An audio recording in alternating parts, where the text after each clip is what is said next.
গায়ত্রী সুদীপাকে ছবিগুলো দেখে প্রশ্ন করে, সুদীপা এসবের মানে কি? এগুলো কি? তোমার কাছে আমি উত্তর চাই। সুদীপা বলে, আমি এখনই পিজিতে চলে যাচ্ছি। গায়ত্রী বলে, কেন? কেন তুমি এখান থেকে চলে যাবে? তুমি কিছু প্রমাণ করতে পারবে না, তাই না? তার মানে এই ছবি যা বলছে তাই সত্যি, তাই তো?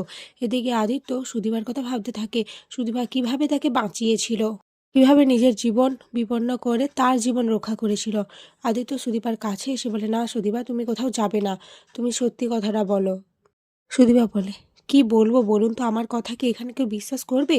আদিত্য বলে, আমি বিশ্বাস করব সুদীপা, আমি করব। এর আগেও এই ছবিগুলো আমার কাছে এসেছিল, কিন্তু আমি শুনতে চাই তোমার মুখ থেকে আসল সত্যিটা। এরপর সুদীপা চিৎকার করে বলে, আমি কিছু করিনি, আমি কিছু জানি না, ওনার সাথে আমার কোনো সম্পর্ক নেই। শুধুমাত্র আমাদের মধ্যে একটাই সম্পর্ক, উনি আমার স্যার আর আমি ওনার স্টুডেন্ট, এর বেশি কিছু নয়। সঞ্চারী অনির কাছে যায়, অনিকে বলে, এসব তুমি কি শুরু করেছো অনি? দেখো, মানছি আমি ভুল কাজ করি, কিন্তু তুমি তুমি তো কখনো এসব করতে না, তাহলে আজ কেন এইভাবে তুমি করছো অনি? দেখো, সবাই কিন্তু তোমাকে ভুল বুঝছে, আসল সত্যিটা বলে দাও না, কেন করছো? কেউ কি তোমাকে জোর করে করাচ্ছে? বলো অনি, বলো। অনি বলে, আমি ইচ্ছে করে করিনি, আমাকে ফাঁসানো হচ্ছে। অনির কথা শুনে সকলে অবাক হয়ে যায়। পরমা বলে, কে তোমাকে ফাঁসাচ্ছে অনিতা?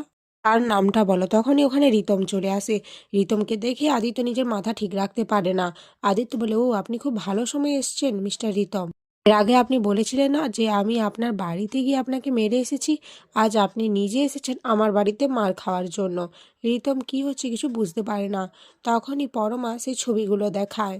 রিতম বলে, দেখুন, আমি সুদীপাকে ভালোবাসি, আর এটা যেমন সত্যি, কিন্তু এটাও সত্যি আমি এসব কাজ করিনি।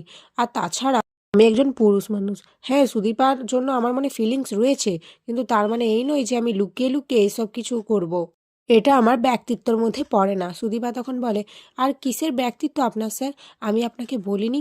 বারে বারে বলেছি আমি আমার স্বামীকে ভালোবাসি, আর ওনার জন্য আমি সব কিছু পেয়েছি, একটা পরিবার পেয়েছি, তারপরেও আপনি এরকম কেন করলেন? রীতা বলে, বিশ্বাস করো সুদীপা, আমি এসব কিছুই করিনি। আর হ্যাঁ, এটা তুমি বলেছ ঠিকই, কিন্তু ভালোবাসা তো কোথাও দোষ নেই, তাই না? একজনের প্রতি আরেকজনের ফিলিংস আসতেই পারে। পরমা বলে, এটা কি ফিলিংস বলে মিস্টার রিতম?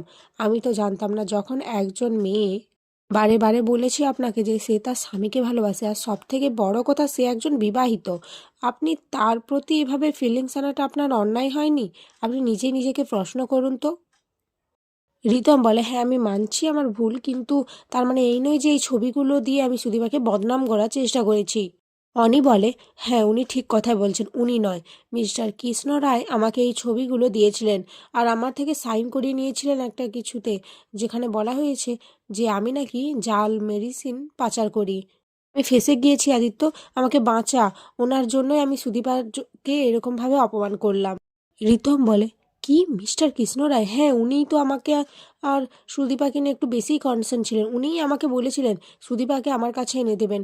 ওনার সুদীপার প্রতি একটা রাগ রয়েছে নিশ্চয়ই। যখন সুদীপার অ্যাক্সিডেন্ট হয় উনি বলেছিলেন যে সুদীপা মরলে মরুক, তাতে ওনার কোনো যায় আসে না। পরমা বলে, আমার মনে হয় আমি একটা যোগসূত্র খুঁজে পেয়েছি, কিন্তু সুদীপা তোমাকে আমার অনেক কিছু বলার রয়েছে, তোমাকে আমি সমস্ত ঘটনা জানাবো। এদিকে সুদীপা তো কিছুই বুঝে উঠতে পারছে না যে কেন কৃষ্ণ রায় তার এত বড় ক্ষতি করতে চাইবে, কেন তাকে আর আদিত্যকে আলাদা করতে চাইবে, আর কেনই বা সুদীপার মারা যাওয়াতে সে খুশি হবে। আদিত্য বলে, না আমি কিছুতে ওনাকে ছাড়বো না। রিতম বলে, হ্যাঁ, আর এতে আমি আপনাকে সাহায্য করব মিস্টার আদিত্য। আমিও জানতে চাই উনি কেন এরকম করেছেন, কেন আমাকে ব্যবহার করলেন, এর উত্তর আমাকে জানতেই হবে। আদিত্য বলে, আপনি তো আমাদের সাহায্য করতে চান, তাহলে আরেকটা কাজ করুন, আপনি এই ঘটনাটা কিছুতেই কৃষ্ণ রায়কে বলবেন না। আমরা যে ওনার ব্যাপারে সমস্ত কিছু জেনে গেছি সেটা আমাদের খুঁজে বের করতেই হবে। এরপর ঋতম ওখান থেকে চলে যায়। এদিকে পরমা মনে মনে ভাবে, তোমাকে সমস্ত সত্যিটাই আমাকে জানাতে হবে সুদীপা। অনেক পুরনো শত্রুতা মনে হয় রয়েছে তোমার সাথে ওই কৃষ্ণ রায়ের। লাবণ্য সেনগুপ্তর কথা উনি বলেছিলেন, আর লাবণ্য সেনগুপ্তর বৌমা দীপা সেনগুপ্ত, আজ সেই দীপার সাথে তোমার এত মিল রয়েছে সুদীপা। কিছু তো একটা রয়েছে রহস্য, যেটা আমি খুঁজে বের করবই। এখানেই আজকের পর্ব শেষ হয়ে যায়।